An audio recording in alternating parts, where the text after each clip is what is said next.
تو اس کے ذریعے ایک کمرے میں بیٹھ کے کوئی زیادہ ریسورسز کی ضرورت نہیں ہے. اللہ کا شکر ہے کہ معاملات بڑے اچھے طریقے سے چل رہے ہیں, اور ہم نے پاؤں اتنے پھیلا ہی نہیں ہیں کہ ہمیں اپنا لیونگ سٹینڈرڈ مشکل مینٹین کرنا پڑ جائے, ایسا ہے ہی نہیں ہے, اللہ کا شکر ہے. تو یہ سب کے سب جو الزامات ہیں بالکل بے بنیاد ہیں. جہلم شہر کے لوگ ہمیں جانتے ہیں, ہمیشہ سے یہاں رہنے والے ہیں, آباء و اجداد سے, کھلی کتاب ہے. تو اس طرح کا کوئی ایسا معاملہ نہیں, اللہ کا شکر ہے. نیکسٹ. آپ پر 2 قاتلانہ حملے ہو چکے ہیں, آپ ان حملوں میں محفوظ رہے, آپ کے خلاف بڑی کیمپین چلائی جاتی ہے. کیا عمران خان کی حکومت نے آپ کو کوئی سیکیورٹی مہیا کی ہے؟ گورنمنٹ آف پاکستان نے کوئی سیکیورٹی مہیا نہیں کی, لیکن انڈائریکٹلی مجھے کافی دفعہ آفر ہوئی ہے جو میں نے ریجیکٹ کر دی. اس کی وجہ یہ ہے کہ پاکستان میں چونکہ مذہبی طبقہ ہر ادارے میں گھسا ہوا ہے, اور ایکسٹرا جوڈیشل ایکٹیویٹیز کو پرفارم کرنا یہ ان کے ایک مزاج کے اندر شامل ہو چکا ہے, جس کا ثبوت یہ ہے کہ کچھ عرصہ پہلے ہمارے پنجاب کے گورنر کو ان کے اپنے سیکیورٹی گارڈ نے ہی اسیسینیٹ کر دیا تھا. اس لیے اس قسم کا رسک ہم لے نہیں سکتے. باقی سنت دعائیں اور اذکار ان کے اوپر ہم چل رہے ہیں, اللہ کا شکر ہے. یہاں ہماری اکیڈمی کے اندر جو سیکیورٹی کا سلسلہ ہوتا ہے وہ ہمارے اپنے اسٹوڈنٹس ہی اس کو دیکھ رہے ہوتے ہیں, وہ بڑے اچھے طریقے سے. اور باقی عام حالت میں چونکہ ایجنسیز کی طرف سے مجھے پچھلے 2 سالوں سے تھریٹس کے حوالے سے بتایا گیا تھا, اس لیے نماز وغیرہ تو میں پبلک پلیس کے اوپر نہیں پڑھتا ہوں مجبوری کی وجہ سے, اس لیے میری پبلک انٹریکشن ہوتی نہیں ہے. پھر میرے 2 مکان ہیں, ایک اسلام آباد میں اور ایک جہلم کے اندر, اور میری جو ٹریولنگ ہے وہ بھی انڈکلیئرڈ ہوتی ہے. اس طرح کا کوئی معاملہ ہوتا نہیں کہ مجھے ایز سچ پرماننٹلی سیکیورٹی کی ضرورت پڑے.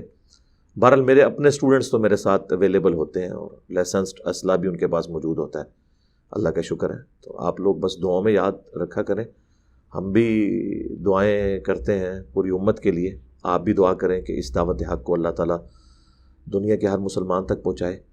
جن لوگوں نے مرڈر اٹیمپٹ کی وہ سیلف موٹیویٹڈ تھے, میں نہیں کہتا کہ وہ لانچڈ تھے, اور ان میں سے جو پہلا کیس چلا اس کو بھی ہم نے معاف کر دیا. دوسرا کیس ابھی عدالت کے اندر ہے, جب وہ بھی معافی پہ آئے تو انشاءاللہ تعالیٰ ہمیں کوئی ضرورت نہیں ہے کسی معصوم بچے کو جس کا دماغ مولویوں نے خراب کیا ہے کہ اس طریقے سے اسے عبرت کا نشان بنایا جائے. جتنی سزا کاٹ لی اتنا کافی ہے. تو میری تو پوری کوشش ہوتی ہے کہ میں پازیٹیو اینڈ کے اوپر رہوں. اور باقی عوام الناس کو میں بتاؤں گا کہ یہ وہ لوگ ہیں جو عشق رسول کے نام کے اوپر اپنے زوم میں ایکٹیویٹی پرفارم کرتے ہیں, لیکن حال یہ ہے کہ جب عدالت میں جاتے ہیں تو صحت جرم سے انکار کر دیتے ہیں.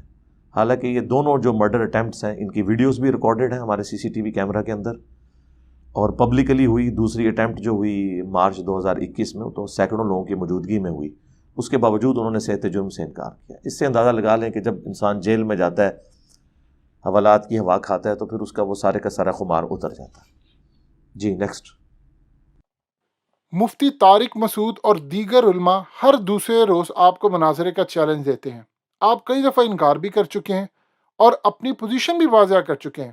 اب ایسا کیوں نہیں کرتے کہ آپ ہر فرقے کے لیے 10 سوالات کا ایک پیپر تیار کر دیں یا ویڈیو بنا دیں, یا سب کو کہہ دیں کہ یہ ہیں وہ سوالات, آپ جوابات دیں تاکہ عوام کی تسلی ہو جائے. اگر آپ سے کسی کو کچھ کہنا ہے تو وہ آپ کو 10 سوالات کا پیپر بھیج دے یا ویڈیو بنا دے تاکہ مناظرے کا جھگڑا ہی ختم ہو جائے. دیکھیں میرے بھائی, ہم نے تو جو مقدمہ ہے نا اسلام کا وہ عوام کی عدالت میں رکھا ہے. ہمارا کسی عالم دین سے کوئی لینا دینا نہیں ہے. اور آپ نے ٹھیک کہا کہ یہ آئے دن چیلنج کرتے ہیں, بڑے غیر مہذب طریقے سے آتے ہیں. ہمارے جو چیلنجز اپلوڈ ہوئے ہمارے اسٹوڈنٹس کی طرف سے اس طرح کے تھم نیلز لگا کے, تو اگر آپ ان کو سنیں, اس میں ہم نے چیلنج انگلش کا لفظ استعمال کیا, مناظرے کا چیلنج نہیں دیا, بلکہ یہ کہا کہ یہ آپ کے لیے چیلنجنگ صورتحال ہے. آپ اپنی عوام کو سیٹسفائی کریں کہ لا الہ الا اللہ چشتی رسول اللہ, یا لا الہ الا اللہ اشرف علی تھانوی رسول اللہ, اللہم صلی علی نبینا اشرف علی نعوذ باللہ من ذالک. اس کو آپ کس طرح جسٹیفائی کریں گے اپنی عوام کے سامنے؟ تو یہ چیلنج اس فارم میں تھا, نہ کہ یہ کہ آ کے ہم سے کوئی بات کریں. ہاں کچھ عرصہ میں نے پہلے یہ آفر دی ہے کہ ہر مکتب فکر کے بڑے بڑے علماء جو ہیں نا, جو ان کے ڈکلیئرڈ بڑے ہیں, بڑوں کے لانچ کیے ہوئے نہیں بلکہ جو ڈکلیئرڈ بڑے ہیں, جس طرح مفتی تقی عثمانی صاحب دیوبند کی طرف سے, بریلویوں کی طرف سے مفتی منیب الرحمان صاحب, اور اہل حدیث کی طرف سے ساجد میر صاحب, اور اہل تشیع کی طرف سے ساجد نقوی صاحب, یہ سب کے سب جو علماء ہیں یہ آئیں ہماری اکیڈمی میں آ کے ہماری پبلک سے آڈینس سے خطاب کریں، پھر ہمیں بھی اجازت دیں کہ ہم ان کی گیدرنگ میں جا کے ان کی پبلک سے اپنا مقدمہ ان کے سامنے رکھیں۔ تو ہماری طرف سے تو کوئی ایسا معاملہ نہیں ہے۔ 10 سوالات لکھنے کی میرے بھائی ضرورت ہی نہیں ہے۔ ہمارا موٹا سا بنیادی سوال یہ ہے کہ آپ یہ بتا دیں کہ آپ کن ٹیکسٹ بکس کو فالو کرتے ہیں۔ یہ قرآن، صحیح بخاری، صحیح مسلم، یہ صرف ان کے شوکیسوں میں سجانے کے لیے، عمل کرنے کے لیے نہیں ہے، تاکہ پتہ چلے کہ آپ لوگ اپنی کتابوں کے ساتھ غداری تو نہیں کر رہے جو ہم یہ سمجھتے ہیں۔ تو ہمارا بنیادی سوال یہ ہے کہ اپنا ٹیکسٹ بکس کلیئر کریں اور اس مقدمے کو نیوٹرل عدالت میں رکھیں کہ یہ ٹیکسٹ بکس ہیں، اس معاملے میں انجینئر صاحب کا یہ موقف ہے، ہمارا یہ موقف ہے، گورے کی عدالت سے فیصلہ کروا لیں، جو پری ڈٹرمنڈ رزلٹس کے بغیر یہ کریں۔ تو یہ ایک بنیادی چیز ہے۔ دوسری چیز یہ ہے کہ یہ باقی مکاتب فکر کو مسلمان ڈکلیئر کریں۔ پبلکلی تو یہ کہتے ہیں ہم مسلمان سمجھتے ہیں، لیکن یہ تقیہ کر رہے ہوتے ہیں، یہ کافر سمجھتے ہیں ایک دوسرے کو، جس کا ثبوت یہ ہے کہ حسام الحرمین میں آج سے آلموسٹ 100 سال پہلے 1905 میں احمد بریلوی صاحب نے دیوبند کو جو ہے وہ مرتد ڈکلیئر کیا ہے، اور احکام شریعت کتاب کے اندر انہوں نے دیوبند، اہل حدیث، اہل تشیع، ایون قادیانی کافروں کو بھی ان کے ساتھ شامل کر کے کہا کہ یہ 1,00,000 دفعہ بھی اللہ کا نام لیں تو ذبیحہ مردار ہی رہے گا، اور یہ سب کے سب مرتد یعنی واجب القتل ہیں، البتہ یہود و نصارہ کا ذبیحہ حلال ہے۔ اس کے جواب میں جب المہند علی المفند لکھی علماء دیوبند نے، جس پہ اشرفی تھانوی صاحب اور درجنوں علماء نے سگنیچر کیے، انہوں نے بھی کہا کہ احمد بریلوی اور ان کی جماعت ایک شیطانی لشکر ہے جو ہم پہ حملہ آور ہوا ہے، اور اہل حدیث کے بارے میں المہند میں لکھا یہ خوارج کی ایک جماعت ہے، محمد بن عبد الوہاب صاحب کے بارے میں۔ تو ایک دوسرے کو مسلمان ہی نہیں سمجھتے، یہ کہتے ہیں ہم سمجھتے ہیں۔ تو ہم کہتے ہیں آپ اس طرح سٹیٹمنٹ لکھ کے دیں کہ ہمارے سوا جتنے فرقے ہیں اگرچہ ہم انہیں مسلمان سمجھتے ہیں لیکن وہ گمراہ ہیں، ایک نہ ایک دن اپنا عذاب بھگت کر جن عقائد پہ وہ دنیا میں ہیں، انہی عقائد کے ساتھ دنیا سے چلے گئے تو اللہ کے حضور وہ ایک نہ ایک دن بخشے جائیں گے، تو یہ قیامت تک کوئی لکھ کے نہیں دے گا۔ تو اس لیے یہ ہمارا دوسرا ایشو ہے ان کے ساتھ۔ تیسرا یہ ہے کہ جب آپ مسلمان سمجھتے ہیں تو آپ یہ ڈکلیئر کریں کہ ایک دوسرے کے پیچھے نماز پڑھنا درست ہے، یہ پٹیاں نہ پڑھایا کریں کہ فلاں کے پیچھے نماز ہوتی ہے، فلاں کے پیچھے نہیں ہوتی۔ چوتھی بات اسی کے ساتھ کورلیٹڈ ہے کہ پھر یہ بھی کہیں کہ آپس میں نکاح بھی ہو جاتا ہے۔ یہ مینلی آپ سمجھ لیں 3-4 باتیں ہیں، باقی تو مقدمہ تو بہت زیادہ ہے، ہم نے ویڈیوز میں عوام کی عدالت میں رکھا ہے، ہمیں کوئی جواب نہ دے، عوام کو سیٹسفائی کرے ان عقائد و نظریات کے اوپر۔ ہمیں پرسنلی کسی کے ساتھ کوئی لینا دینا نہیں ہے، کیونکہ نہ ہماری کوئی چندہ بک ہے، نہ ہماری کوئی مسجد ہے، نہ کوئی مدرسہ ہے، نہ کوئی فرقہ لانچ کیا۔ جب ہم چندے آپ کو دیں، نمازیں آپ کے پیچھے پڑھیں، آپ ہی کی مساجد میں ہمارے اسٹوڈنٹس نمازیں پڑھیں، پھر ہم تو آپ کے کمپٹیٹر ہے ہی نہیں ہے، اللہ کا شکر ہے۔ یہ تو میڈیا کی، سوشل میڈیا کی برکت ہے کہ آج دنیا میں سب سے لیڈنگ پلیٹ فارم ہمارا بن گیا، الحمدللہ۔ تو یہ اللہ تعالیٰ کی ایک غیبی مدد آئی ہے، اللہ کا شکر ہے۔ اور دیکھیں دنیا میں واحد ایک ریلیجس آپ سمجھ لیں اسکالر کے طور پہ کہہ لیں یا ایک اسٹوڈنٹ کے طور پہ، کہ جس کا تعارف ہمیشہ نیگیٹو فارم میں ہوتا ہے، لیکن جو ایک بار سن لیتا ہے وہ اپنے صدیوں کے فرقے کو چھوڑ کر اس طرف اٹیچ ہو جاتا ہے۔ تو یہ سچائی کی طاقت ہے۔ باقی لوگ تو گھیر گھار کے اپنے فرقوں اور مولویوں کے ساتھ اٹیچ کرتے ہیں، ہمارا نیگیٹو تعارف ہوتا ہے۔ اس کا ثبوت ہماری لائف سٹوریز چل رہی ہیں اسٹوڈنٹس کی، لاکھوں میں جو دنیا چینج ہوئی ہے وہ اپنی اپنی پوری لائف سٹوری بتا رہے ہیں۔ 99.9% لوگ کہہ رہے ہیں کہ ہمیں نیگیٹو کٹے ہوئے کانٹ چھانٹ کے ساتھ کلپ ملے، ہم نے سنا تو دیکھا کہ ایک بندہ واحد ہے جو بکس کو فالو کر رہا ہے، ہر چیز کا حوالہ قرآن اور سنت سے دیتا ہے، اور پھر ڈسپلے ہو کے وہ ساری چیزیں کیمرے کے سامنے آتی ہیں، ہم کاؤنٹر ویریفائی کر لیتے ہیں۔ آج کے دور میں تو کوئی مسئلہ نہیں، اتنے سافٹ ویئرز اویلیبل ہیں اور PDF بکس کے اویلیبل ہیں تمام مکاتب فکر کے، تو اللہ کا شکر ہے دنیا میں کوئی ایسا بندہ میرے علم میں تو نہیں آیا کہ جس کا تعارف نیگیٹو ہو اور لوگ سن کے اسی کو سمجھیں کہ یہ پازیٹیو ہے، باقی سب کے سب 2 نمبری کر رہے ہیں۔ جی نیکسٹ۔ انجینئر صاحب، آپ پر الزام ہے کہ آپ کی ویڈیوز دیکھنے کے بعد لوگوں نے مساجد میں چندہ دینا کم کر دیا ہے۔ کیا آپ کو نہیں لگتا کہ اس سے اسلام کو نقصان پہنچے گا؟ ہزاروں لاکھوں بچے جو مدارس میں پڑھتے ہیں، مساجد چلتی ہیں، چندے پر چلتی ہیں، ان کو آپ کی ویڈیو سے نقصان ہوگا؟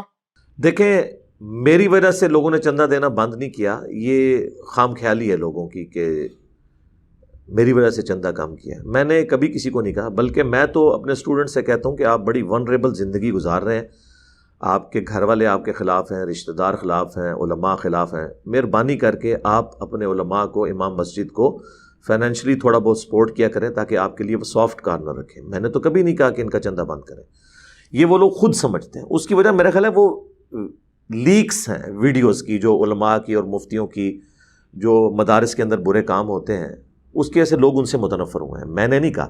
میں تو ہمیشہ کہتا ہوں کہ میں واقعی اس پلانٹ ارتھ پہ سب سے بڑی NGOs ان مدارس کو سمجھتا ہوں. غریب لوگوں کو کم از کم روٹی کھلا رہے ہیں. لیکن اس کا دوسرا پہلو یہ ہے کہ یہ لوگ استحصال کر رہے ہیں ان کا. روٹی کے نام کے اوپر اپنے غلط عقائد و نظریات بھی ان میں پھیلا رہے ہیں. اور اللہ کا شکر ہے ہماری اس دعوت کی برکت سے مدارس کے کئی اسٹوڈنٹس درس نظامی کرنے والے وہ بھی ریورٹ ہوئے ہیں. کئی لوگوں کی ڈگریاں علماء نے روک لی ہیں کہ جی تم انجینئر سے اعلان برات کرو. پھر ہم اسٹوڈنٹس کو یہاں بھی آتے ہیں, ہم کہتے ہیں یار آپ اپنے آپ کو ایکسپوز نہ کریں, آپ ایک دفعہ ان سے ڈگری لے لیں, پھر انشاءاللہ تعالیٰ ان تک حق بات پہنچائیں. تو میں کبھی بھی نہیں ایسا کسی کو کہوں گا کہ کرے. میں خود مدارس کے اندر چندے دیتا ہوں. میری گلی میں بریلویوں کی مسجد ہے, میری قربانی کی کھال وہاں پہ جاتی ہے. آپ اس سے اندازہ لگا لیں. میں جس مسجد میں بھی جمعے کی نماز کے لیے جاؤں, میں اپنے بچوں کو اس وقت پیسے پکڑاتا ہوں اور وہ جا کے چندہ جو باکس ہے اس کے اندر ڈال کے آتے ہیں تاکہ ان کی ترویج ہو. میں تو لوگوں سے کہتا ہوں کہ آپ مسجد کے ریسورسز یوز کر رہے ہیں, وضو خانہ میں جو پانی یوز ہو رہا ہے وہ اس کے لیے جو موٹر ہے, گیزر ہے, واش روم کی صفائی, مسجد کی صفائی, بجلی کا بل, گیس کا بل, یہ ساری چیزیں ظاہر ہے کہ لوگوں کے چندوں سے مینٹین ہوتی ہے. پاکستان میں تو حکومت سپورٹ نہیں کرتی اس طرح کے مدارس کو, تو چندہ ضرور دینا چاہیے. اگر کسی نے بند کر دیے تب بھی دیں. البتہ میں یہ ضرور کہتا ہوں کہ اس سے بہتر مصرف بھی ہے کہ ہمارے پاکستان جیسے غریب ملک میں پاورٹی سرکل سے نکلنے کے لیے, غربت کے سرکل کو توڑنے کے لیے ایک لوور مڈل کلاس فیملی کے لیے ایک ہی ذریعہ ہے کہ وہ تعلیم یافتہ ہو جائیں ان کے بچے. ہم خود لوور مڈل کلاس سے اپر مڈل کلاس میں تعلیم کی برکت سے آئے ہیں. اچھی جاب مل گئی, میکینیکل انجینئرنگ میں نے کی آنرز کے ساتھ, اس کے بعد ایک اچھی نوکری مل گئی. تو یہ سب کا سب معاملہ تعلیم کی برکت سے ہوا. تو اس لیے میں کہتا ہوں سب سے بہترین مصرف یہ ہے کہ آپ کسی غریب بچے کا مکمل خرچہ اٹھائیں جو پڑھنے لکھنے کے قابل ہو. 2014 میں جب آخری دفعہ عمرے کے لیے گیا, وہ بھی بیوی کی ضد پہ, تو میں نے خانہ کعبہ کے صحن میں اس سے یہ عہد لیا تھا کہ ہم کبھی اب واپس حرمین نہیں آئیں گے. حج ہم نے 2007 میں کر لیا, 2014 میں عمرہ کر لیا, اب یہ دیکھ لیں آج فروری 2022 چل رہا ہے, اس کے بعد نہیں گئے. اور ہم وہ تمام پیسے جو ہیں وہ اسی مصرف میں صرف کریں گے, اور الحمدللہ ہم کرتے ہیں, اللہ کا شکر ہے. اس چیریٹی میں پرائورٹی میں دیتے ہیں, لیکن مدارس کو بھی دیتے ہیں, مسجدوں کو بھی دیتے ہیں, اللہ کا شکر ہے الحمدللہ. نیکسٹ. آپ کا ماننا ہے کہ آپ دین کی دعوت کا کام کرتے ہیں, یہ فرقہ واریت سے پاک ہے. کیا عمران خان کی حکومت نے کبھی آپ کو دعوت دی کہ آئیں کوئی پروگرام شروع کریں تاکہ ہم اس فرقہ واریت کی لعنت سے ملک کو پاک کریں؟ کیا کوئی ایسا فقہ نہیں بن سکتا جو پانچوں معروف فقہ یعنی حنفی، شافعی، مالکی، حنبلی اور فقہ جعفریہ پر مشتمل ہو اور ہم فرقہ واریت سے ہمیشہ کے لیے پاک ہو جائیں؟ دیکھیں اس طرح کی کوئی آفر گورنمنٹ کی طرف سے مجھے ہوئی نہیں ہے. ہو بھی تو میں اس کو انڈائریکٹلی تو بہت زیادہ آفرز ہوئیں مجھے. ظاہر ہے کہ وہ پھر ڈائریکٹلی تو آفرز نہیں آتی اس طرح کی. تو میں نے ہمیشہ کہا کہ میں آپ کو اسسٹ ضرور کروں گا, لیکن میں فرنٹ سے لیڈ نہیں کروں گا, کیونکہ ہم سٹیک ہولڈر اس اعتبار سے نہیں ہیں. نہ ہمارے مدارس ہیں, نہ ہماری مسجدیں ہیں, نہ کوئی ہم نے فرقہ لانچ کیا. ہم تو سب کے پیچھے نماز پڑھتے ہیں, سب کو مسلمان سمجھتے ہیں. اس لیے بہتر یہ ہے کہ جو بڑے بڑے فرقے ہیں نا, بریلوی, دیوبندی, اہل حدیث, شیعہ, ان کے لوگوں کو آگے لایا جائے اور ان کے ذریعے کام لیا جائے. اور یہ تو پاسبل نہیں کہ دنیا سے اختلاف ختم ہو جائے. ایک ہی صورت میں اختلاف ختم ہو سکتا ہے کہ یا تو وقت کا پیغمبر دنیا میں موجود ہو, یا پھر لوگ عقل استعمال کرنا چھوڑ دیں. ان دونوں میں سے ایک چیز ہو تو اختلاف ختم ہو سکتا ہے, اور یہ پاسبل نہیں. اختلاف تو رہے گا, لیکن ہم نے اسی اختلاف کے اندر کو ایگزسٹ کرنا ہے, ایک دوسرے کا احترام کرنا ہے, اپنی بات احترام کے ساتھ, علمی دلائل کے ساتھ لوگوں کے سامنے رکھنی ہے. گورنمنٹ لیول کے اوپر بھی آپ دیکھ لیں, جتنی بھی حکومتیں ہیں, عمران خان صاحب کی گورنمنٹ سے پہلے بھی جتنی حکومتیں ہیں, آپ دیکھیں کہ ان میں سارے وہ پیر خانوں کے گدی نشین لوگ بیٹھے ہوئے ہوتے ہیں, بڑے بڑے علماء وہی ہر حکومت میں آ جاتے ہیں. تو وہ کب چاہیں گے کہ اس طرح کی تفریقیں ختم ہو؟ تو میں سمجھتا ہوں کہ بیسیکلی ہمارے پولیٹیشنز میں ایسے موجود ہیں لوگ جو اس طرح کہ اتحاد امت کو پسند نہیں کریں گے, ورنہ ان کی روزی روٹی کے اڈے بند ہو جائیں گے. میں اشارتاً بات کر رہا ہوں, آپ لوگ سمجھ جائیں گے. نیکسٹ. انجینئر صاحب، آپ کے بارے میں پاکستان اور بھارت کے تمام فرقے اس بات پر متفق ہیں کہ آپ حق پر نہیں ہیں, آپ ایک نیا فتنہ پھیلاتے ہیں. لہٰذا کیا وجہ ہے کہ ہر فرقے کے علماء اپنے ممبر سے اور تقریروں میں یہ کہتے پائے جاتے ہیں کہ کسی کی بھی ویڈیو دیکھ لے, جو مرضی ہو جائے, لیکن انجینئر کی ویڈیو نہیں دیکھنی؟ ایسا کیوں؟ دیکھیں میں نے پہلے بھی عرض کیا کہ یہ تو آپس میں بھی ایک دوسرے کو اسی طریقے سے ہی سمجھتے ہیں. صرف میرا مسئلہ نہیں ہے, انہوں نے آپس میں بھی ایک دوسرے کو کافر ڈکلیئر کیا ہوا ہے، جس کانٹیکسٹ میں نے پہلے بھی بات کر چکا ہوں کہ حسام الحرمین کے اندر احمد رضا بریلوی صاحب نے دیوبندیوں کی جماعت کو واجب القتل قرار دیا ہے، مرتد، اور اس کے جواب میں المحند علی المفند میں انہوں نے بریلوی جو علماء ہیں ان کو ڈکلیئر کیا ہے کہ یہ جو ہے ایک شیطانی لشکر ہے، جس طرح انبیاء کے اوپر شیاطین حملہ آور ہوتے تھے، یہ حملہ آور ہوئے ہیں، انہوں نے ان کو گمراہ ڈکلیئر کیا ہے۔ اہل حدیث ان کو گمراہ سمجھتے ہیں، سب ایک دوسرے کو گمراہ سمجھتے ہیں، تو یہ میرا مسئلہ نہیں ہے۔ باقی کہہ دیا کہ آپ نے کہ جو تمام فرقے ہیں وہ مجھے گمراہ ڈکلیئر کرتے ہیں، تو وہ آپس میں بھی ایک دوسرے کو کرتے ہیں، لیکن اس کا ایک بڑا اچھا پہلو یہ ہے کہ ان کی عوام ہمیں سنتی ہے۔ میرا یہ دعویٰ ہے کہ ہمارا پلیٹ فارم ایسا ہے کہ اس میں کوئی ایک نظریہ بھی ہم نے ایسا لانچ نہیں کیا جو آج سے پہلے 1400 سال میں ایگزسٹ نہ کرتا ہو امت میں کسی نہ کسی فارم میں۔ مثلا اگر میں توحید اتنی سختی سے بیان کر رہا ہوں تو اہل حدیث اسی سختی سے توحید بیان کرتے ہیں۔ اگر میں اہل بیت کا دفاع کر رہا ہوں تو اس سے زیادہ سختی سے اہل تشیع اہل بیت کے دفاع پہ بات کرتے ہیں۔ اگر میں صحابہ کرام کا، خلفائے راشدین کا دفاع کرتا ہوں تو دیوبند اور بریلوی اسی طرح کرتے ہیں۔ اگر میں عشق رسول کی بات کرتا ہوں، محبت رسول کی بات کرتا ہوں صلی اللہ علیہ وآلہ وسلم، تو یہ تمام مکاتب فکر کے لوگ کر رہے ہیں۔ ہمیں کوئی ایک نظریہ بتائیں کہ جس میں کوئی ہمارے ساتھ کھڑا نہ ہو، تو اس کے لیے میں پھر بڑا سخت جملہ بولتا ہوں کہ ہمارے ہر نظریے سے کسی نہ کسی فرقے کی دم پہ پاؤں آتا ہے تو پیرلل میں کسی دوسرے فرقے کی گلے میں ہار جا رہا ہوتا ہے، اور وہ کہتے ہیں انجینئر صاحب کم چک کے رکھو۔ رفع الیدین پہ جب ہم بات کرتے ہیں تو اہل حدیث کہتے ہیں واہ واہ واہ کیا بات ہے انجینئر صاحب کم چک کے رکھو، لیکن بریلوی دیوبندی کہتے ہیں نہیں نہیں آپ تو اختلاف پیدا کر رہے ہیں، ہم تو رفع الیدین نہیں کرتے۔ جب میں اہل بیت کا دفاع کرتا ہوں تو اہل تشیع کہتے ہیں انجینئر صاحب کم چک کے رکھو، جبکہ سنی کہتے ہیں کہ جناب آپ یہ کیا کر رہے ہیں۔ جب میں محبت رسول کے اوپر، حیات النبی کے عقیدے کے اوپر بات کرتا ہوں تو اہل حدیث کو تکلیف ہو جاتی ہے، اور دیوبندی اور بریلوی کہتے ہیں انجینئر صاحب بالکل ٹھیک، آپ اہل حدیث کی کلاس لیتے ہیں، چاہے ناسبیت کے ایشو کے اوپر لیں، چاہے یزیدیت کے خلاف آپ بات کریں، تو سب کے سب خوش بھی ہیں اور ناراض بھی ہیں۔ ہمارا کام ہے حق بات کرنا، ہمارا مقدمہ عوام الناس کی عدالت میں، ہمیں اس چیز کی کوئی پرواہ نہیں ہے، اور ہم علمی اختلاف کر رہے ہیں، کسی کو تلوار کی زور کے اوپر یا فتووں کی زد میں لا کر انہیں ونریبل نہیں کر رہے کہ آپ گستاخ رسول ہو، آپ گستاخ صحابہ ہو، آپ گستاخ اہل بیت ہو، آپ اللہ کے گستاخ ہو، نہیں۔ ہاں عبارتوں پہ بات کرتے ہیں۔ میں پرانے بزرگوں کے بارے میں بھی جو بات کرتا ہوں، میں کہتا ہوں کہ 1 ٹن حسن زن میں نے اپنے سر کے اوپر رکھا ہوا ہے۔ میں یہ کہتا ہوں کہ ان کی کتابیں اور ان کی عبارتیں غلط ہیں، ان بزرگوں کو میں کچھ نہیں کہتا، ہو سکتا ہے وہ توبہ کر کے مرے ہو سکتا ہے یہ ان کی کتابیں نہ ہوں، بعد میں ٹیمپر ہو گئی ہوں، اور اگر بعد میں ٹیمپر ہوئی ہیں تو پھر آپ بھی ان سے دستبردار ہوں اور قرآن و سنت پر، کتاب و سنت پہ آ جائیں۔ جو اللہ کے محبوب صلی اللہ علیہ وآلہ وسلم نے حجۃ الوداع پہ قرآن و سنت چھوڑی، جو المستدرک للحاکم میں حدیث ہے، اور غدیر خم کی حدیث جو ہے وہ صحیح مسلم کے اندر موجود ہے، قرآن اور اہل بیت۔ قرآن کو پکڑنا ہے، اس میں ہدایت ہے، نور ہے، یہ اللہ کی رسی ہے، اور میرے اہل بیت کے معاملے میں تمہیں اللہ کا خوف دلاتا ہوں۔ جی نیکسٹ۔ سری لنکن مینیجر کے سیالکوٹ واقعے پر آپ نے الزام لگایا کہ فیکٹری کے مالکان اور گارڈ سب ملے ہوئے تھے، سب نے مل کر یہ واقعہ انجام دیا۔ اس بات میں کتنی صداقت ہے کہ اس کے بعد فیکٹری کے مالکان آپ کے خلاف ہو گئے اور انہوں نے آپ کو نوٹس بھیجا؟ پورا واقعہ بتائیے۔ اتنی جرت کسی کی نہیں ہے ہمیں نوٹس بھیجے، جنہوں نے کام اپنے سامنے ڈلوایا ہے انہیں تو پتہ ہے۔ تو یہ آپ بات پہلے کلیئر کر لیں کہ میں نے قطعاً یہ نہیں کہا کہ انہوں نے قتل کروایا۔ کون فیکٹری آنر چاہے گا کہ وہ اپنے جو کسی ملازم کو یا کسی دوسری کمپنی کا ملازم جو اس میں جاب کر رہا ہو اس کو مروا کے تو اپنی فیکٹری کا کاروبار ختم کرے گا؟ میں نے یہ کہا تھا کہ انڈائریکٹلی اس حوالے سے انوالو ہے، گویا کہ انوالو ہے۔ جس طرح پاکستان میں جو بھی ایکسٹرا جوڈیشل ایکٹیویٹی ہوتی ہے تو میں کہتا ہوں کہ ریاستی اداروں کی غلط پالیسیز، مولویوں کی غلط پالیسیز کی وجہ سے ایسے ہوا ہے، گویا کہ یہ انوالو ہے۔ یہ نہیں کہ وہ کروا رہے ہوتے ہیں، اس میں بھی گویا کہ یہ انوالو ہے، کیونکہ وہاں پہ 8-10 سیکیورٹی گارڈ ہیں 6-6 فٹ کے، اور ہمارے اسٹوڈنٹس تو وہاں پہ ملازم ہیں، وہ بتاتے ہیں کہ وہ ایک تھپڑ مارتے ہیں بندہ دور جا کے گرتا ہے، اتنا ان کا رعب ہے جس طرح کوئی فرشتوں سے جو ہے نا مجرمین ڈر رہے ہوں، اس طرح ان سے ڈرتے ہیں۔ ان کی موجودگی میں یہ ایکٹیویٹی ہونا پاسبل ہی نہیں تھا۔ وہ بھی انڈائریکٹلی اسے سبق سکھانا چاہتے تھے، لیکن یہ قتل نہیں چاہتے تھے کہ وہ قتل ہو۔ لیکن جب موب آتا ہے تو موب کی اپنی سائیکی ہوتی ہے، اس کے آگے پھر آپ کنٹرول نہیں کر سکتے۔ شروع میں تو آپ اس کا مزہ لے رہے ہوتے ہیں، بعد میں وہ آپ کے قابو سے باہر ہو جاتا ہے۔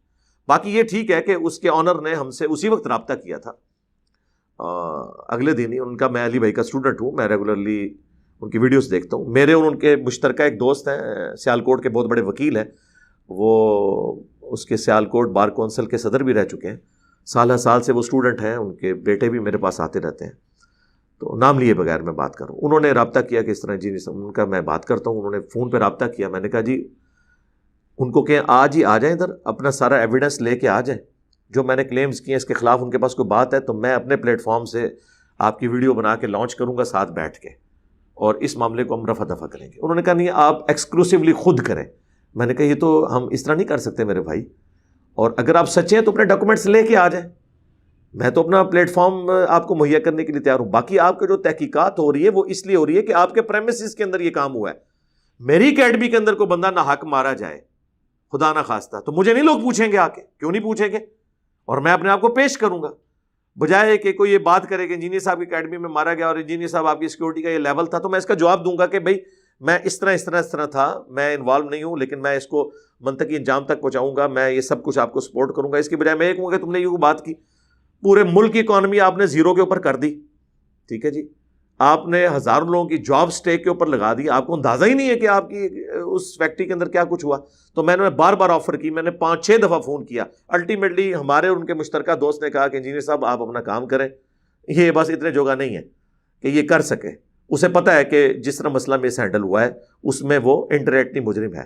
پھر اس نے کسی ایک حکومتی جو ہے نا وہ لوگوں سے مشورے کر کے تو ایک ملا کو اس نے لانچ کیا، اسے وہ دیا کہ یہ دیکھیں جی ہم اسے تنخواہ دیتے تھے، اور تنخواہ کی جو انوائسز ہیں وہ ڈالرز کے اندر ہیں، ڈالروں میں تنخواہ پاکستان سے تو تھی، پاک روپی میں ہوتی. تو اس میں خیر میں نے اس کو کہا یار ویل لیفٹ کرو، میں اس کو جتنا کھدیڑوں گا نا اتنا ہی اس کے لیے مشکل کھڑی ہوگی، اس لیے ہم نے اس کو ویل لیفٹ کیا. تو نوٹس اس بیچارے نے کیا بھیجنا تھا، وہ تو مطلب بھاگ ہی گیا ہمارے سامنے پیش ہونے سے. نوٹس کیا بھیجنا تھا اس نے، وہ تو جواب دے نا جو کچھ ہوا ہے. ہم نے کیوں اسے جواب طلبی کرنی، ہم نے تو موقف رکھا اپنے اسٹوڈنٹس کی موجودگی میں، کیونکہ ہمارے وہ اسٹوڈنٹ کہتے ہیں کہ میں نے خود جب مجھ سے ایک جاب خراب ہوا تو میں نے اس سری لنکن آفیسر سے پوچھا تھا کہ جی یہ مسئلہ ہو گیا، تو اس نے کہا مجھے اپنے کسی مالک کی تھریٹ نہ لگاؤ، میں ان کے پے رول کے اوپر ہے ہی نہیں ہوں، مجھے نائکی والے پے کرتے ہیں. یہ خود اس نے بتایا ہوا ہے جس کو انہوں نے اسیسینیٹ کیا ہے، اور جس کو بتایا وہ ہمارا اسٹوڈنٹ ہے. ٹھیک ہے، میں انہیں زیادہ پریکٹسنگ مسلمان سمجھتا ہوں بنسبت ان سارے بڑے بڑے لینڈ لارڈز کے اور فیکٹری اونرز کے نسبت. اس لیے مجھے اعتماد تھا، میں نے پوری تحقیق کرنے کے بعد وہ ریکارڈنگ کروائی تھی. اور بعد میں جو ایپیسوڈ ہوا ان لوگوں نے کلپس بنائے، میں نے اس کو رسپونڈ اس لیے نہیں کیا کہ پھر ان کے لیے اور مصیبت کھڑی ہونی تھی. یہ بھی ابھی آپ نہ پوچھتے تو میں نے اتنا نہیں کھولنا تھا. ابھی کئی باتیں ہیں جو میں آن کیمرہ نہیں کروں گا، انہیں ان کیمرہ ہی رہنے دیں. جی نیکسٹ. مولانا طارق جمیل ایک مشہور اسلامک اسکالر ہیں. آپ کیوں ان پر الزام لگاتے ہیں کہ وہ اپنے فرقے کے باغی ہیں؟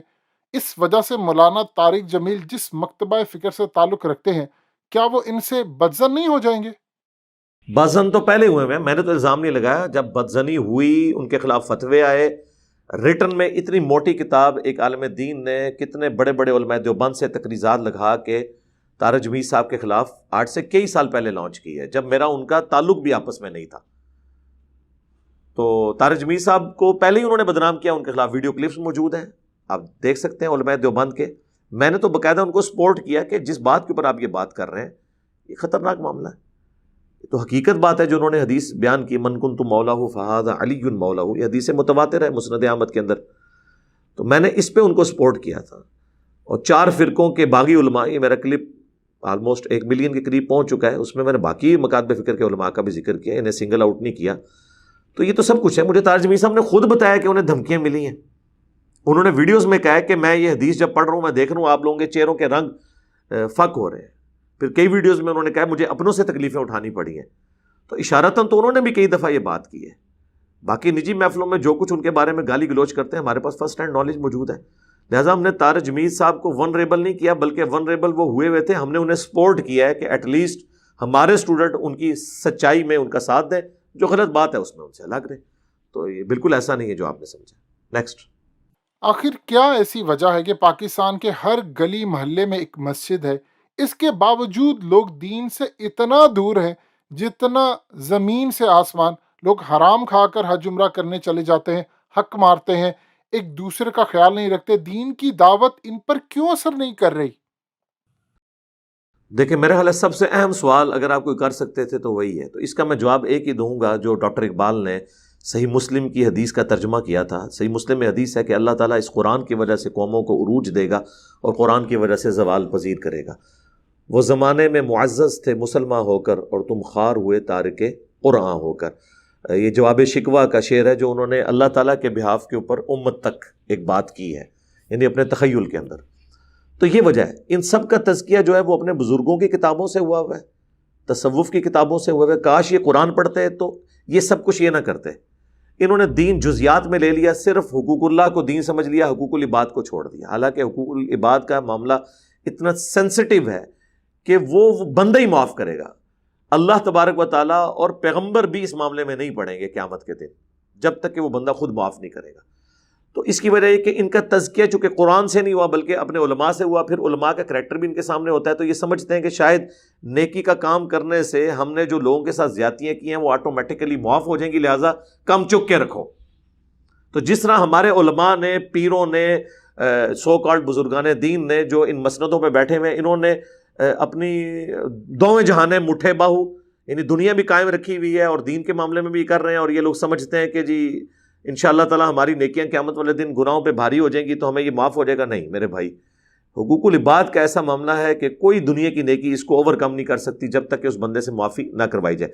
تو وجہ یہ ہے کہ ان کا تزکیہ نفس قرآن و سنت سے نہیں ہوا بلکہ اپنے فرقوں کے بزرگوں سے ہوا ہے، تو اس کا اینڈ رزلٹ یہی ہے. حالانکہ قرآن میں نبی علیہ السلام کا منصب یہ تھا، وَيُزَكِّيهِمْ وَيُعَلِّمُهُمُ الْكِتَابَ وَالْحِكْمَةَ. اللہ تعالیٰ کے محبوب صلی اللہ علیہ وآلہ وسلم کا منصب ہے یتلو علیہم آیاتہ، قرآن کی آیات ان پر تلاوت کرتے ہیں، وَيُزَكِّيهِمْ وَيُعَلِّمُهُمُ الْكِتَابَ وَالْحِكْمَةَ، اور ان کا دل پاک کرتے ہیں، انہیں کتاب و حکمت کی تعلیم دیتے ہیں. اور اس سے پہلے یہ لوگ کھلی گمراہی میں تھے. آج کل کا تزکیہ جو ہے وہ ہو رہا ہے بابوں کی کتابوں سے، اس وقت جو ہے وہ قرآن و سنت سے ہوتا تھا. اور اسی کو ہم نے ایک لائٹر موڈ میں بیان کیا ہے کہ مرنے سے پہلے اے مسلمان کر لے اس پہ غور، کتابوں کا خدا اور ہے، بابوں کا خدا اور. بابے اسی خدا کو مانتے تھے لیکن ان کوالٹیز کے ساتھ نہیں جو آسمان سے نازل کردہ وحی میں آئی ہیں، بلکہ ان کوالٹیز کے ساتھ جو انہوں نے خود سمجھی تھی. اور جب تو یہ کرے گا غور تو ایک دن تیرے دل سے آواز اٹھے گی کہ نہ میں وہابی، نہ میں وہابی، میں ہوں مسلم علمی کتابی. اور اسی کو میں نے یہ کہا ہے کہ قرآن و سنت کو آپ پڑھیں گے تو آپ کو اندازہ ہوگا کہ جو جو انہوں نے اپنے بزرگوں کے بارے میں تعلیمات کلیم کی ہوئی ہیں ان کا دین سے کوئی تعلق ہی نہیں. اسی کو میں کہتا ہوں نا، بابت شاہی کوئی نہیں. جہاں پر قرآن و سنت کی تعلیمات آ جائیں ان کے مقابلے پہ شاہ نہیں. ویسے تو ہمارے لیے وہ سروں کا تاج ہے اگر قرآن و سنت کے مطابق بات کریں. اور الٹیمیٹلی آپ نے دیکھ لیا ہے کہ فرقوں کی دکانیں بند. The damage has been done. Next. آپ سے یہ آخری سوال ہے. چند لوگوں کے نام آپ کے سامنے لیے جا رہے ہیں، آپ ان سب کے بارے میں ایک ایک لائن میں اپنی رائے کا اظہار کر دیں. مفتی طارق مسعود، پرویز مشرف، عمران خان، مولانا الیاس قادری، نواز شریف، فضل الرحمان، پاکستان کا میڈیا، افغان طالبان، محمد بن سلمان اور طیب اردگان.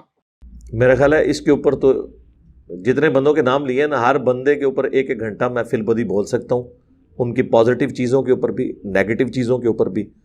ایک لائن میں اگر آپ ورڈکٹ مجھ سے لیں گے تو میں انتہائی سینسٹیو پلیٹ فارم پہ بیٹھا ہوں اور آپ کو پتہ ہے کہ ہم ہر چیز دلیل کے ساتھ کرتے ہیں. میں نے ایک جملہ بول دیا تو لوگ اس جملے کو اٹھا کے تو کسی کے پیچھے چڑھ جائیں گے اور کہیں گے انجینئر صاحب نے فرما دیا، حالانکہ جو پازیٹیو بات میں نے کی ہوگی اسے وہ اوور لک کریں گے، ایک مصیبت کھڑی ہو جائے گی. لہٰذا اس معاملے میں مجھے معذور سمجھیں. ہاں الگ سے آپ نے کوئی کرنا ہے تو میں انشاءاللہ دلائل کی روشنی میں ان تمام کے اندر مجھے پازیٹیو چیزیں پتہ ہیں، نیگیٹو چیزیں بھی پتہ ہیں، میں آپ کے سامنے ہائی لائٹ کر سکتا ہوں لیکن دلائل کے ساتھ.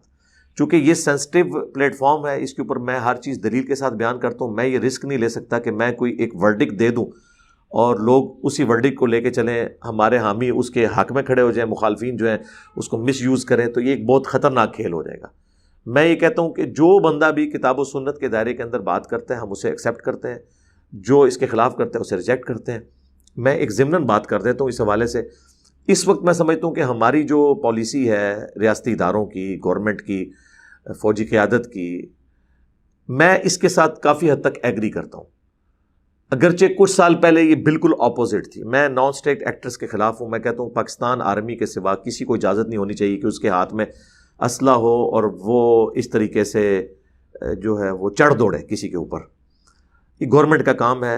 ریاستی ادارے چاہے وہ سول ادارہ پولیس کا ہو اور فوج کا ادارہ ہو، باقی جو نان اسٹیٹ ایکٹرز تنظیمیں جو کسی زمانے میں ہماری غلط پالیسیز کی وجہ سے ہم انہیں اپنا ایسٹ سمجھتے تھے، میں تو اس وقت بھی نان اسٹیٹ ایکٹرز کے خلاف تھا. اب FATF کے بعد تو آپ دیکھ رہے ہیں کہ ہماری پالیسی میں شفٹ آ چکا ہے، اور رد الفساد اور ضرب عضب کی برکت سے الحمدللہ یہ ملک رہنے کے قابل ہو گیا، اللہ کا شکر ہے. اور سب سے زیادہ نفع مجھے پہنچا ہے، ورنہ میں جس قسم کی آؤٹ اسپوکن باتیں کرتا ہوں یا تو یہ میں یورپ اور امریکہ میں رہ کے کر سکتا ہوں یا پھر پاکستان میں، وہ بھی آج کے پاکستان میں، ورنہ آپ دیکھیں پہلے تو یہاں کوئی صورتحال ہی نہیں تھی. تو اس وقت میرا یہی موقف تھا جو آج ہے. البتہ ہمارے ادارے کسی اور پیج کے اوپر تھے، آج بائی چانس وہ اسی پیج پہ ہیں. اسی وجہ سے بعض لوگ مجھے سمجھتے ہیں کہ میں ایجنسیوں کا بندہ ہوں. بالکل ایسا نہیں ہے، اگرچہ میرا تعلق ایک ڈیفنس کے ادارے کے ساتھ ہے، اور میں ظاہر ہے کہ پاکستان کے نظریات کے اوپر کوئی کمپرومائز کرنے کے لیے تیار نہیں ہوں. میری ایک جذباتی ایفیلیشن بھی ہے اور علمی ایفیلیشن بھی. اس کے باوجود آپ دیکھیں گے کہ جب کبھی بھی کوئی حکومتی ادارہ، کوئی ریاستی ادارہ کوئی ایکسٹرا جوڈیشل ایکٹیویٹی پرفارم کرتا ہے، میں اس کو ڈنکے کی چوٹ پہ کہتا ہوں کہ یہ غلط ہے. جہاں پہ ان کی اچھی بات ہے میں اس کی حمایت کرتا ہوں. لہٰذا ہم سے کوئی یہ چیز ایکسپیکٹ نہ کرے کہ ہم کسی کے لیے کام کر رہے ہیں. ہاں، آٹومیٹیکلی کسی کے ساتھ کوئی چیز میچ کر جائے تو اس کا یہ مطلب نہیں کہ میں اس کے لیے کام کر رہا ہوں. مجھے ضرورت نہیں کسی کے لیے کام کرنے کی میرے بھائی. کل کو ہماری کوئی اور پالیسی شفٹ ہوتی ہے، میں پھر یہیں پہ کھڑا رہوں گا. میں اسی پالیسی کو بہتر سمجھتا ہوں کہ نان اسٹیٹ ایکٹر کی بجائے گورنمنٹ کا، اداروں کا کام ہے کہ وہ ریاست کو چلائیں، اور ہر ایک بندے کو مذہبی آزادی ہو، وہ علمی طریقے سے اپنا پوائنٹ آف ویو لوگوں کے سامنے رکھے. اور یہ جتھے اور دھرنے اس قسم کے جن میں اسلحہ انوالو ہو، لوگوں کی لائف ونریبل ہو اور روڈز بلاک ہو جائیں، میں ان کے بالکل خلاف ہوں. پہلے بھی خلاف تھا، اب بھی خلاف ہوں. اور میں سمجھتا ہوں کہ یہ چیزیں اس ملک کو سیکولرزم کی طرف لے جائیں گی، اور جو ہمارا خواب ہے کہ یہاں پر اسلامی نظام ہو، وہ چکنا چور ہو جائے گا. اور پھر انہی مولویوں نے کہنا ہے کہ سیکولرزم کی طرف کیوں چلا گیا. تو میں سیکولرزم کو ان مولویوں کے ہتھے یہ ملک چڑھ جائے اس سے بہرحال بہتر سمجھتا ہوں. کم از کم مجھے آزادی تو ہوگی. آئیڈیل تو یہ ہے کہ اسلامی نظام ہو، لیکن اگر ان کے ہاتھوں میں آ گیا حکومت کا نظام، یہ تو کسی کو نہیں چھوڑیں گے. میں اس لیے اکثر کہتا ہوں کہ ہمارے ملک کے اندر پاورز دو ہی ہیں، نمبر 1 ملٹری، نمبر 2 ملا. اور آپ نے دیکھ لیا ہے. اس کی میں تفصیلات میں جاؤں تو پھر میں کئی باتیں کروں گا. تو خدا کے لیے ہماری جو آئین کے اندر جس کی جو ذمہ داری طے ہے پولیٹیکل گورنمنٹ کی، ریاستی اداروں کی، خواہ وہ جوڈیشری ہو، خواہ وہ فوج ہو، خواہ پولیس ہو، یہ ساری کی ساری چیزیں اپنے دائرہ کار کے اندر ان معاملات کو لے کے چلنا چاہیے، اور کسی نان اسٹیٹ ایکٹر کے حوالے اس ملک کو قوم کو نہیں کرنا چاہیے. میرا خیال ہے کافی ہے. آپ نے جتنے سوالات کیے، جزاکم اللہ خیرہ، کہ آپ نے مجھے موقع دیا کہ میں اپنا پوائنٹ آف ویو عوام الناس کے سامنے رکھوں. اس سے زیادہ تفصیلی گفتگو ہو سکتی تھی، لیکن چونکہ آپ نے مجھے ایک لمیٹڈ ٹائم دیا، میں نے کوشش کی کہ اپنا پوائنٹ آف ویو آپ کے سامنے رکھ دوں. سبحانک اللہم و بحمدک، اشہد ان لا الہ الا انت، استغفرک و اتوب الیک، وما علینا الا البلاغ المبین. جزاکم اللہ خیرا.